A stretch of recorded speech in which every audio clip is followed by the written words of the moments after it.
E comigo, o livro do profeta Oséias, na altura do capítulo 6, versículo de número 3. Tome comigo a palavra de Deus. Oséias, capítulo de número 6, versículo de número 3. Diz assim a palavra do Senhor: conheçamos e prossigamos firmemente, adorando e conhecendo o Senhor. A parte B diz: tão certo como nasce o sol, sua vinda ocorrerá sobre todos nós, como as boas chuvas que vivificam a terra nos tempos apropriados. Conheçamos e prossigamos, adorando e conhecendo ao Senhor.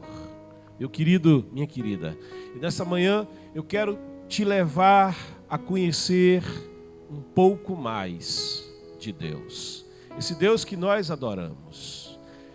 Quero que você nessa manhã pare um pouco e através dos atributos de Deus revelados na sua palavra, esses atributos de Deus vão te dar um panorama, vão nos dar um perfil de quem é o Senhor. Te levará a conhecer melhor quem é o Senhor. Porquanto, quando conhecemos mais de Deus, melhor nós nos relacionamos com Ele. O homem, ele tem ideias sobre Deus. O homem, ele imagina desde o princípio, desde a idade antiga, desde os dias passados, quem é Deus? Como é Deus? Os filósofos vão pensar sobre isso. E na filosofia, entendendo que tudo quanto existe deve ter uma causa. Então alguém vai dizer, ele é a causa não causada. Algum filósofo vai apontá-lo como motor não movido. Mas ainda que o homem tenha ideias acerca de Deus, isso não é problema. O problema é ter ideias erradas acerca de Deus. Porque só Deus conhece a Deus.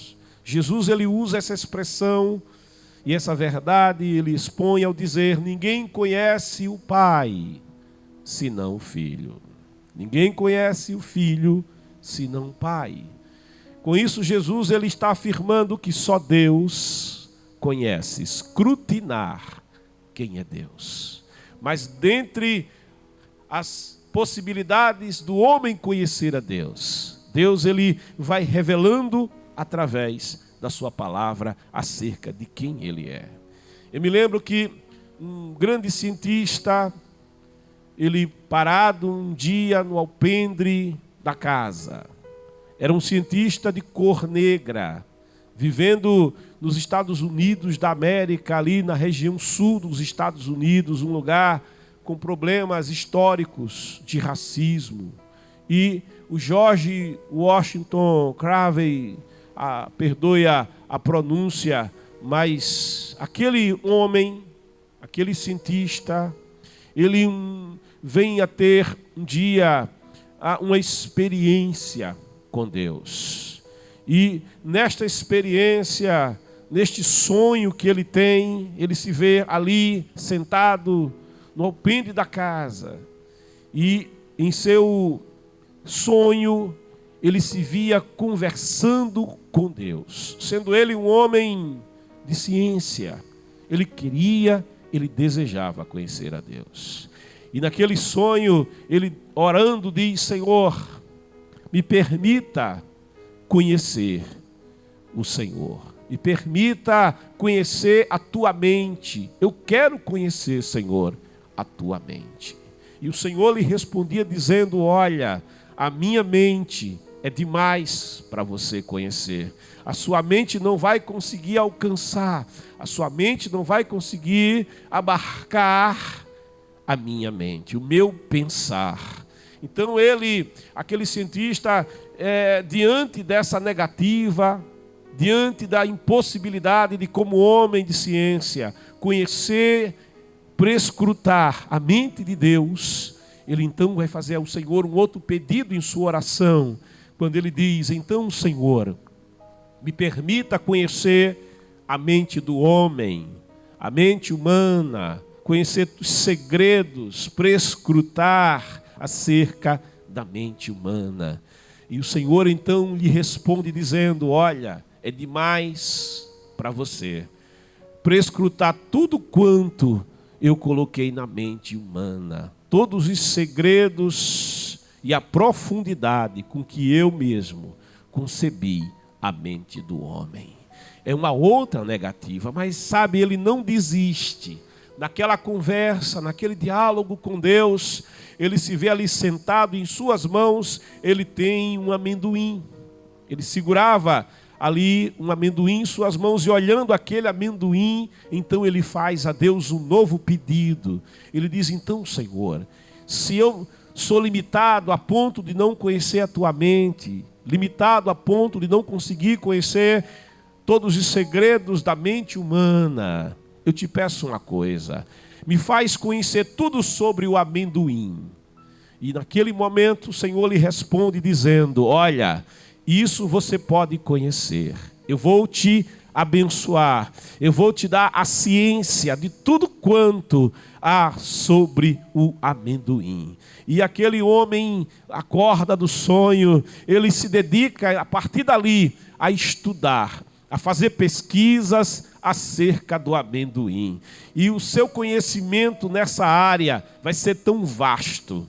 Ele vai se tornar a maior autoridade mundial em amendoim. Vai criar a pasta do amendoim e diversos outros derivados do amendoim ali no sul dos Estados Unidos passarão a ser produzidos, e isso também vai impactar a economia do sul dos Estados Unidos, que estava em crise, graças àquele homem que, orando a Deus, desejando conhecer a Deus e frente à impossibilidade de conhecer o Senhor, ele disse: então pelo menos me faz conhecer, como homem de ciência, acerca do pequeno amendoim. Dizem que, indo a um congresso, aquele homem querendo falar em um congresso científico, mas sendo ele de cor, aqueles que o receberam o discriminavam porque era um homem de ciência, mas de cor, e por conta do racismo lhe dão apenas 10 minutos para falar a uma plateia racista e branca. Mas ele, apenas em 10 minutos, ele fala do amendoim de tal forma, ele fala do amendoim com tal profundidade, com tal autoridade, com tal conhecimento, com tal expertise, que aquela plateia, ela fica espantada, ela fica embevecida com tamanho conhecimento, com tamanha ciência que havia naquele homem acerca do amendoim. Após aquela palestra de apenas 10 minutos, sendo ele entrevistado pelos jornalistas, que ele então lhe fazem uma pergunta cabal ao indagar-lhe: como o senhor sabe tanto sobre o amendoim? Como o senhor se tornou a maior autoridade da terra, a maior autoridade viva que conhece tanto do amendoim? Aquele cientista de cor, com muita humildade, ele olha para o jornalista e responde dizendo: foi Deus,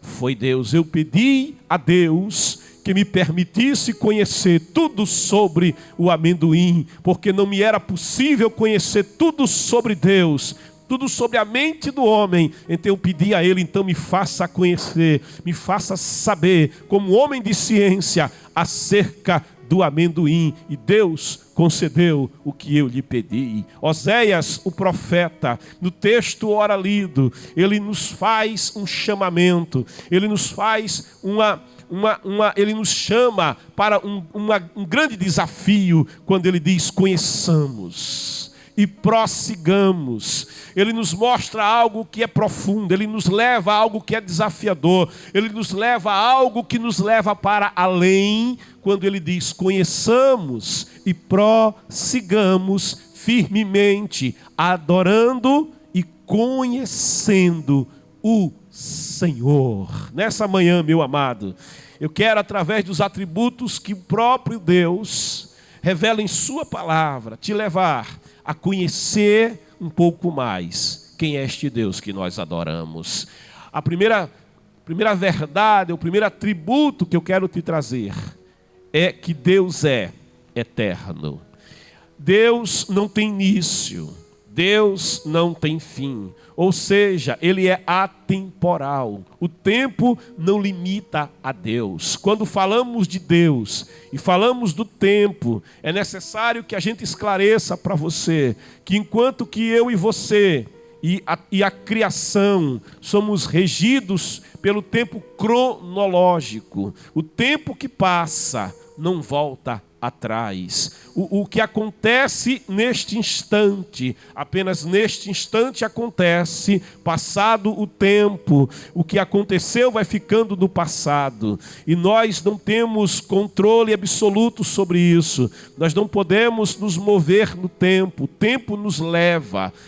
Nós temos a sensação que o tempo é um fluir contínuo, que o relógio vai medindo, que o relógio vai passando, vai marcando, e não há como voltar atrás. O tempo passa e não torna atrás. O dia declara a glória de Deus, e a noite declara a glória de Deus. Dia e noite, noite e dia vão se sucedendo na criação. É o tempo cronológico que vai se passando. Falando do tempo para o homem, a palavra nos vai revelando que o homem, ele tem uma limitação de tempo, ele tem uma limitação de dias. Quando mais aqueles que vivem ali até os 100 anos, 120, então é uma meta praticamente inalcançável. Quantos que não chegam nem aos 95? O homem tem uma limitação de tempo. Me lembro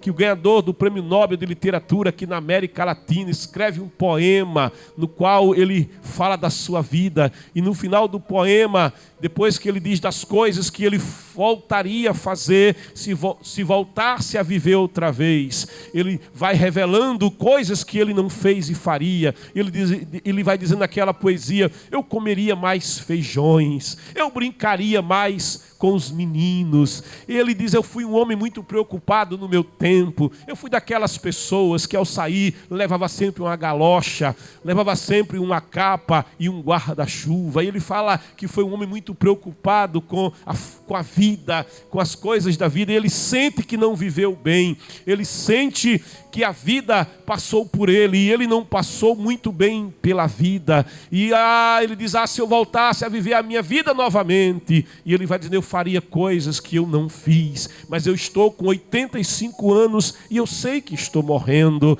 Ou seja, a vida do homem termina. O homem, ele tem um limite do tempo, mas Deus, ele não é como o homem. O homem é pó e ao pó torna. Mas Deus, falando de Deus e do tempo, a palavra de Deus nos diz que um dia para Ele é como 1000 anos, e 1000 anos para Ele é como um dia. Ele é de eternidade a eternidade. Ele não tem princípio, Ele não tem fim. Ele passeia no calendário. O tempo para Deus é o tempo kairos. É um tempo que é maior, é um tempo que é mais perfeito. Deus, ele abarca o passado, Deus abarca o presente, Deus abarca o futuro simultaneamente. No dia de amanhã já está o Senhor. É por isso que em Mateus capítulo 6 é dito: olha para o lírio do campo, olha para as aves dos céus. O homem muitas vezes está preocupado com o que comer, como viver, como será o dia de amanhã, e o Senhor diz: olha, deixa a cada dia o seu cuidado. E ele diz então para mim, para você: mas buscai em primeiro lugar o reino de Deus, a justiça de Deus, e todas as outras coisas serão acrescentadas, serão cuidadas. Por quê? Porque no dia de amanhã o Senhor está. No dia de amanhã Deus já está agindo. No dia de amanhã Deus já está presente, porque Ele não é limitado pelo tempo, Ele não é limitado pelas estações. Deus é ilimitado. Por isso vai dizer-nos a palavra no Salmo 90, no versículo de número, ou melhor, Deuteronômio capítulo 33, versículo de número 27, diz assim a palavra: o Deus eterno. Veja, declara que Deus é ilimitado, Deus eterno, Ele é atemporal, é o teu refúgio, e para sustentá-lo estão os braços do Senhor. Ele expulsará todos os adversários da tua presença, determinando: destrua-os. O Senhor, Ele age no tempo. Deus é fiel, seja o que for que nos espere o dia de amanhã, ali o Senhor está. Ele disse: estarei convosco todos os dias. Todos os dias nós desfrutamos a presença de um Deus eterno. Vai nos dizer ainda a palavra no Salmo 90, no verso de número 2: antes que se originassem os montes e formasses o universo e a terra, de eternidade a eternidade, tu és Deus. Aleluia. De eternidade a eternidade, tu és Deus. 1 Timóteo, primeira carta de Paulo a Timóteo, capítulo 1, no versículo de número 17, o apóstolo dos gentios assim se expressa, quando ele diz: portanto, ao Rei eterno. Ele é rei, mas ele não é um rei que morre, ele é rei imortal.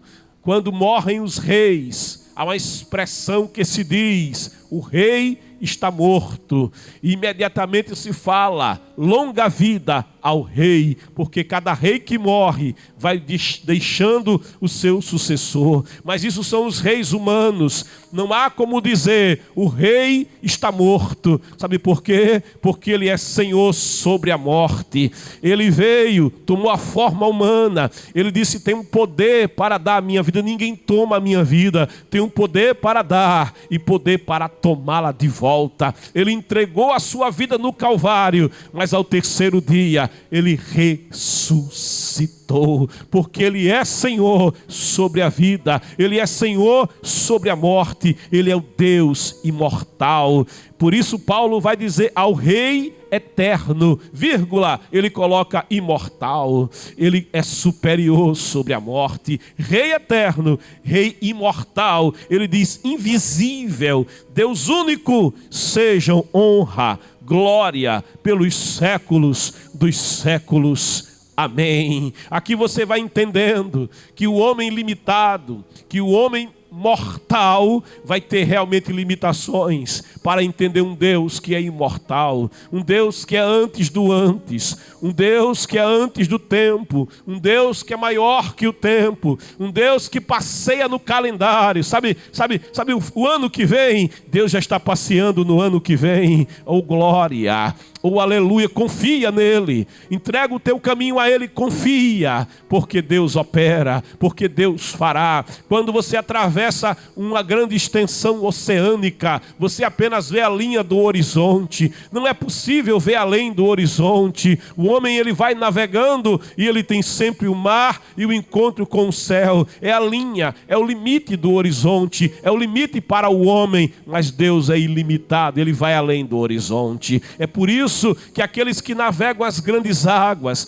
aqueles que descem aos grandes mares, diz o salmista, aqueles que veem as grandes vagas, esses aprendem a confiar no Deus o Deus eterno, o Deus todo-poderoso, clamam a Ele em meio às tempestades, em meio às suas angústias, e Deus os escuta e os conduz ao porto seguro, porque Ele é o Deus eterno, Ele é superior ao tempo, Ele é superior às estações, Ele é superior às tempestades da vida. É por isso que, atravessando o mar da Galileia, quando o vento se levanta, quando o mar ruge no seu furor, o Senhor, aquele que é Senhor sobre o tempo, Ele diz: acalma-te mar, silencia-te vento. Ele tem o controle de todas as coisas. Querido, esse Deus que é eterno, Ele também é imutável. Ele não tem mudança, nele não há sombra de variação. Deus, Ele não muda o seu pensamento. Deus, Ele não muda os seus conceitos. Alguém olha para a palavra de Deus, alguém olha para a Bíblia Sagrada e diz assim: a Bíblia é um livro arcaico, a Bíblia é um livro antigo, a Bíblia precisa ser atualizada, a sua interpretação, a sua exegese precisa agora sofrer adaptações, a sua hermenêutica precisa se curvar aos valores humanos, porque a Bíblia diz: enganoso é o coração do homem, quem o conhecerá? Porque o coração do homem, ele oscila como oscilam as ondas dos mares. A cultura humana vai mudando, os valores humanos vai mudando, até mesmo o direito, até mesmo o que o homem escreve no papel, até mesmo as leis que o homem coloca no papel. Hoje ele olha para o mesmo texto e diz: olha, a implicação do que está escrito é esta, mas amanhã ele pode dizer: não, a implicação não é mais aquela que eu disse, agora é uma nova implicação. Inclusive, existe jurisprudência já no país dizendo que se alguém, numa questão tributária, ele ganhar uma causa contra o governo e foi isento de pagar impostos, isso não é uma segurança, porque mais tarde o tribunal pode voltar atrás e dizer: não, nós vamos mudar a decisão, e todo imposto que não foi pago terá que ser pago. Veja, no Brasil, segundo a jurisprudência, nem o passado mais é certo, até o passado é incerto. Veja como é o coração do homem, a mente do homem, mas Deus é diferente, Deus é imutável, nele não há mudança, Ele não muda os seus estatutos, a sua palavra, Ele disse: vai passar o céu, vai passar a terra, mas a minha palavra, ela não passa, ela permanece para sempre. Deus é imutável. Malaquias, o profeta, no capítulo 3, no versículo 6, assim ele se expressa: em verdade, eu, o Senhor, não mudo. Por essa razão, vós, ó filhos de Jacó, não sois completamente destruídos. O homem muda, mas Deus, o Senhor, não muda. A palavra nos diz: ainda que sejamos falhos, ainda que, a expressão é, sejamos infiéis, o Senhor permanece fiel. Ele não muda os seus desígnios, Ele não muda os seus propósitos perfeitos e eternos acerca da nossa vida. O Senhor tem um propósito de salvação do homem. Deus tem um propósito de resgate do homem que se degenerou na queda e no pecado, e o Senhor não muda os seus propósitos, e é por isso que a sua graça alcança o pecador, de modo que aqui nessa expressão ele diz: eu, o Senhor, não mudo. Por essa razão, por esse motivo, vós, ó filhos de Jacó, não sois completamente destruídos, porque Deus é fiel nos seus propósitos. Você pode confiar em um Deus que é imutável, em um Deus que é infiel. No livro de Números, no capítulo 23, no versículo de número 19, diz assim: Deus não é ser humano para que minta, nem filho de Adão para que se retrate. Acaso Ele promete e deixa de cumprir? Afirma que faz e não realiza? Olha, confia nas promessas do Senhor. Há uma expressão que diz: Deus de Abraão, Deus de Isaque, Deus de Jacó, é o Deus das promessas. Ele diz: velo, vigio a minha palavra para cumprir, para dar cumprimento à minha palavra. O profeta Isaías, ele vai se expressar falando: ó Jerusalém, em teus muros eu coloquei vigias, eu coloquei atalaias, ó vós que fareis do Senhor lembrado a sua palavra, não descanseis, nem deixais o Senhor descansar, até que Ele faça de Jerusalém diadema real na terra. Quando Ele diz: eu coloquei atalaias em vossos muros, são vigias, que de dia e de noite farão do Senhor lembrar da sua palavra. Na verdade, Deus, Ele não se esquece das suas promessas, Deus não se esquece da sua palavra, mas é o homem que é estimulado a trazer à memória a palavra de Deus, a buscar resposta nas promessas da palavra de Deus e dizer: eu tenho uma promessa, é Deus quem fez a promessa, eu tenho uma palavra dada por Deus para a minha vida, é uma palavra de salvação, é uma palavra de redenção. Deus, Ele tem prometido redimir, Deus tem prometido salvar, Deus tem prometido agir, Deus tem prometido operar sinais e maravilhas no meio da sua igreja. Prometeria o Senhor e não cumpriria. A palavra de Deus é a verdade, e conhecereis essa verdade liberta. Você toma, o homem é estimulado a tomar a palavra de Deus e trazer à memória. Quando você ora, coloca diante do Senhor as promessas de Deus da sua palavra, apresenta ao Senhor na tua oração aquilo que está na palavra. Josafá, quando se viu apertado, Josafá, quando se viu diante de inimigos que avançavam contra ele, ele vai orar, ele vai buscar a presença do Senhor, e ele traz à memória a palavra, ele traz à memória aquilo que estava no livro de Crônicas, quando o seu pai Salomão, apresentando-se diante de Deus, consagrando aquela casa de adoração, aonde agora Josafá orava, e Salomão dizia: Senhor, ó Senhor, quando houver a guerra, quando se levantar a guerra contra o teu povo, porque o teu povo pecou e errou, mas o teu povo se voltar para esse lugar em oração, e o teu povo se voltar para ti, se arrepender e clamar por socorro,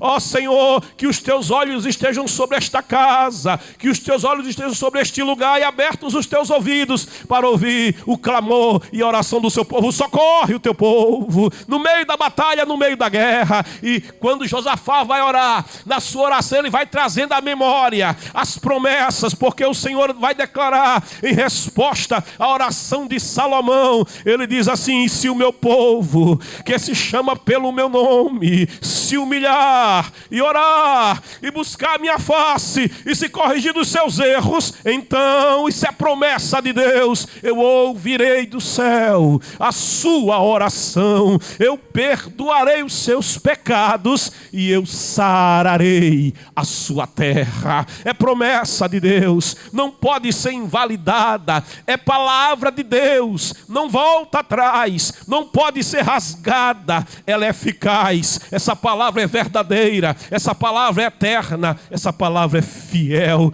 porque o Senhor é imutável. No Salmo de número 102, assim se expressa o salmista nos versos 26 e 27, quando ele diz: eles perecerão, mas tu permaneces, todos eles se desgastarão como um manto, tu como a roupa os trocarás e serão abandonados. Ele se refere aos céus. Tu, porém, és o que és, e teus anos não têm fim. A ciência já diz: olha, este sistema solar, olha, este universo, ele tem um limite, ele tem um fim. O universo não é para sempre, o universo não é eterno. A ciência vai demonstrando isso, aquilo que a palavra de Deus, que alguém diz é um livro arcaico, é um livro antigo, já revelava lá no passado, ao dizer: eles perecerão, mas tu permaneces. O Senhor, Ele diz na sua palavra, eu, o Senhor, não mudo. Você que tem promessas de Deus, adore a um Deus que não muda. Você que tem promessas de Deus, confia nele, porque é fiel o Senhor em todos os seus caminhos, é fiel o Senhor em todos os seus propósitos. Traz a memória diante de Deus as promessas que Ele te tem feito, traz a memória diante do Senhor a sua palavra. Ela é fiel, ela é verdadeira. Apresenta ao Senhor, a um Deus que não muda, as suas promessas, porque promessas Ele vai cumprir na tua vida. Queridos, amados, falando de um Deus que é imutável, falando de um Deus que é eterno, eu quero também te dizer que Ele é um Deus incomparável. Ele é um Deus incomparável. Por quê? Porque não existe ninguém como Ele. Aleluia. Não existe ninguém parecido com Ele. A religião, ela, por equívoco e erros, ela tenta apresentar outros seres criados para serem adorados, para serem objeto de devoção, objeto de veneração. Mas olha, Ele é incomparável. Não há ninguém como Ele, não há ninguém sequer parecido com Ele. Unicamente a Ele, portanto, a adoração, unicamente a Ele, portanto, o louvor, a devoção, a veneração da tua alma. Oséias vai dizer: prossigamos em adorar, prossigamos em conhecer o Senhor. Na sua palavra, no segundo livro de Samuel, no capítulo de número 7, no versículo de número 22, assim se expressa a palavra: portanto, tu és maravilhoso. O Senhor soberano, não há absolutamente nada, nem ninguém como tu, somente tu és Deus, como temos aprendido e visto. Só o Senhor é Deus. Salmo de número 86, Salmo 86, verso de número 8, diz assim o salmista: ninguém entre os deuses, e esses deuses aqui é com Dzinho, é D minúsculo, ninguém entre os deuses é como tu, ó Senhor, e nada existe que se compare às tuas obras. Bendito seja o nome do Senhor. Isaías, no capítulo 40, versículo de número 8, diz assim: ninguém entre os deuses, e aqui são os deuses falsos, são os deuses das nações, que adoravam falsas divindades, adoravam falsos deuses, eram devotos de falsas divindades, que buscavam socorro em divindades que não podiam salvar, em divindades que nada podiam fazer. Por isso, vai dizer o profeta Isaías na palavra, ou melhor, o salmista, no Salmo 86, ninguém entre os deuses é como tu, ó Senhor, e nada existe que se compare às tuas obras. Isaías, no capítulo 40, versículo 25, diz assim: diz o Santíssimo, com quem me comparareis? Com quem eu me assemelho? Deus faz essa pergunta: com quem me comparareis? Com quem me assemelho? E sabe qual é a resposta a essa pergunta? Silêncio, porque Ele é incomparável. Silêncio, porque não há ninguém como Ele. Silêncio, porque ninguém é capaz de fazer as obras que Ele faz. Nicodemos, quando conheceu Jesus, Nicodemos, quando viu as maravilhas que operava Jesus, ele via que o paralítico andava, ele via que o surdo gago era curado, falava, ele via que ele ouvia, ele via que o cego enxergava, ele via que ele libertava os possessos de demônios, ele via que ele tinha autoridade sobre a natureza, ele via que ele tinha todo o poder e autoridade, vai a ele, e sendo ele da cúpula de Israel, sendo ele da nata de Israel, sendo ele um homem de doutoramento nas leis de Moisés, de doutoramento na religiosidade do seu tempo e na tradição, tendo ele sido ensinado a confiar na tradição, tendo sido ele ensinado a confiar nos ritos mosaicos para a sua salvação, no sangue de touros, no sangue de cordeiros para a justificação das suas culpas, dos seus pecados, mas não sentindo ele verdadeira salvação, percebendo ele que a religião que ele tinha não era suficiente, a religião que ele tinha verdadeiramente não podia transformar, verdadeiramente não podia salvar, mas vendo aquele carpinteiro da Galileia operando sinais, operando maravilhas, fazendo coisas portentosas, que ele, examinando a palavra, ele percebia com clareza, ele não é comum, ele não é como os demais homens, e vai a ele, ainda que de noite, ele vai a Jesus, ainda que na escuridão da noite, porque ele não queria ser visto, porque se ele fosse visto com ele podia ser, quem sabe, discriminado, se ele fosse visto com ele podia ser expulso da sua roda social, e ele, temendo essas coisas, vai procurá-lo de modo discreto, e indo ali, provavelmente no Monte das Oliveiras, onde Jesus costumava acampar e dormir, pernoitar, quando estava em Jerusalém cheia, em festa com muita gente, Jesus costumava ficar ali, e ele vai, eu imagino que ele passa ali, pelo Vale do Cedron, quem sabe com a tocha na mão, um servo o acompanhando, para lhe dar segurança, chegando ali no lugar, no Monte das Oliveiras, que é muito perto de Jerusalém, e procurando Jesus, quem sabe no calor da fogueira, ali sentado naquela noite, ele olha para Jesus e diz: mestre, tu és de Deus, aleluia, mestre, eu reconheço que tu és de Deus, porque ninguém, veja a expressão do doutor Nicodemos, ninguém pode fazer os sinais que tu fazes, se Deus não for com ele.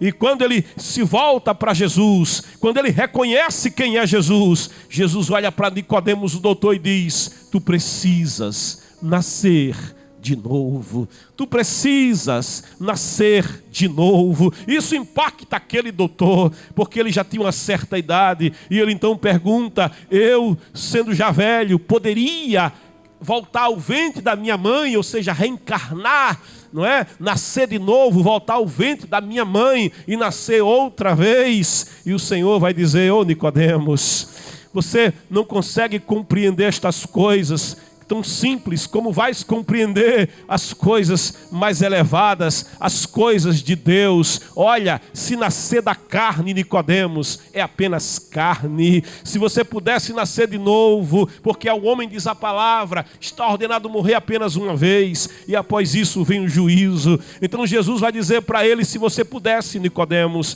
sendo pó, tornar a viver outra vez, voltar ao ventre da sua mãe era apenas carne, seria apenas natureza caída, não resolve o problema. Por isso Jesus vai dizer: o que nasce da carne é carne, mas é preciso nascer de cima, é preciso nascer do alto, é preciso nascer, anotem, ser feito pelo mesmo autor. É preciso, Nicodemos, que você me entregue a sua vida, para que eu te faça nascer de novo, nascer do alto, nascer de cima, nascer de Deus. Porque, queridos, ainda que Deus, ele seja incomparável, ele não fecha a porta para você. Ainda que Deus seja eterno, ainda que Deus seja imutável, ainda que ele seja maravilhoso, inatingível para o homem, Deus quer se relacionar com você. É o desejo de Deus se revelar para você. E é por isso que o Verbo, a palavra, o próprio Deus, o Filho de Deus, se fez carne e habitou entre nós. E vai dizer João, e vimos a sua glória, a glória do unigênito do Pai, cheio de graça, cheio de verdade. Ele veio para os que eram seus, a nação toda de Israel. Mas ele diz, mas os seus não o receberam. Mas a todos quantos o receberam, a todos quantos creram nele, deu-lhes o direito. Veja, isso é fé. Todos quantos o receberam por fé, como recebeu aquele pequeno homem que morava em Jericó, ele o recebeu em sua casa. Zaqueu, hoje me convém pousar em tua casa. E Zaqueu o recebeu. E quando Zaqueu recebeu cheio de pecados, quando Zaqueu recebeu cheio de críticas da sociedade, mas tendo Jesus na sua casa, ele foi impactado pela presença, pela comunhão, pelo relacionamento com Jesus. Isso mudou quem ele era, isso mudou o seu coração. Ele nasceu de novo, ele confessou suas faltas e ele disse, restituirei, indenizarei todos quantos eu possa ter feito alguma coisa má. Aquele homem estava redimido diante do Senhor, diante da sociedade, e o Senhor disse, hoje entrou salvação nesta casa, porque todos quantos o receberam, de João 1,12, deu-lhes o direito, deu-lhes o poder de serem feitos filhos de Deus, ou seja, de nascerem de novo, nascerem do alto, nascerem de cima, nascer de Deus. É o desejo desse Deus, que vai se apresentando através dos seus atributos da sua palavra. E nós podemos meditar pelo menos em 3 aspectos revelados pelos atributos de Deus aqui nessa manhã. É o desejo do Senhor se revelar para você. É o desejo de Deus que você o conheça. Como diz o profeta Oséias, no texto que nós lemos nesta manhã, conheçamos e prossigamos firmemente, adorando e conhecendo o Senhor. Vem conhecer o Senhor. Como é que eu faço para conhecê-lo? Faz como Nicodemos. Venha a Ele. Faça como Zaqueu. Receba Ele. Se com a tua boca escrito está, confessares Jesus Cristo. Veja o nome Jesus, o Senhor salva. O nome Jesus é Deus que salva. Deus Salvador. Se nessa manhã você o constituir como Deus da tua vida, porque Ele é incomparável, ninguém é semelhante a Ele. Se você confiar nele, porque Ele é imutável, Ele tem para você vida eterna. Ele é eterno e Ele tem a eternidade para te dar salvação de Deus. A todos quantos o receberam, deu-lhes o direito de serem feitos filhos de Deus, a saber, os que creem no seu nome. Creia no Senhor, os quais não nasceram da vontade do sangue, da vontade da carne, veja, não é reencarnação, nem da vontade do homem, veja, não é religião, não é genealogia, não é pertencer a uma nação humana eleita, não nasce da vontade do sangue, não nasce da vontade da carne, porque a carne é degenerada, carne só vai gerar carne, não nasce da disciplina do homem, sabe, filosofias não salvam, religiões de disciplina não salvam, mas nasceram de Deus. Só Deus gera filhos para Deus. E todo aquele que vem a Ele, Ele diz, de maneira nenhuma o lançarei fora. Querido, eu te convido nessa manhã, você que ainda não conhece a Deus. Jó vai dizer, eu te conhecia no capítulo 42, de ouvir falar, mas agora os meus olhos te veem. Eu te convido a tomar esta decisão, a dar este passo de fé, de vir conhecer o Senhor, de iniciar com Deus uma caminhada, de iniciar com Deus um relacionamento. Vem a Ele como Nicodemos veio, vem a Ele como o Zaqueu que queria conhecê-lo veio. Ele quer. Zaqueu achava que ia vê-lo apenas passar. Jesus não quer apenas passar pela tua vida. Nicodemos achou que ia apenas ter um diálogo com Ele, e ele nasceu de novo. Zaqueu achou que apenas ia vê-lo, e Zaqueu foi salvo. Você está assistindo essa programação. Veja, não apenas o Senhor, mas a partir de hoje, constitua-o como Senhor.